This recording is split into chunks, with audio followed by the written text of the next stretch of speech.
Some progress. A new report from the Pentagon estimates the number of sexual assaults in the ranks dropped in the last 2 years, even though more victims are coming forward. And military leaders are trying to implement reforms to preempt more congressional action, which could strip them of the authority to oversee sexual assault prosecutions. Mark Albert has more from the report in Washington. The Pentagon says there were more cases of sexual assault reported this past year than the year before, and that's the good news. 2 years ago, we estimated about 1 in 10 sexual assaults were being reported. Today, it's 1 in 4. Nearly 6,000 cases were reported this year. That's a jump of 8%.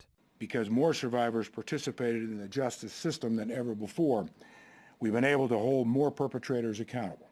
But 62% of those who reported sexual assaults also reported they experienced retaliation. Jenny McClendon was sexually assaulted in the Navy and says retaliation was a problem then and is still a problem today. The costs are too high coming forward.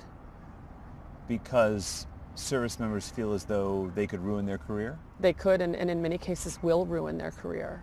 Senator Kirsten Gillibrand says this is unacceptable and continues to push legislation that would take the decision of whether to prosecute sexual assault cases out of the hands of military commanders. They're trying to cover it up, they're trying to shove it under the rug, they're not seeking justice, and they're not protecting the men and women who are being raped. To have retaliation be unchanged, untouched, is an egregious failure. The Pentagon wants the authority to prosecute to stay within the chain of command. Mark Albert for CBS News, Washington.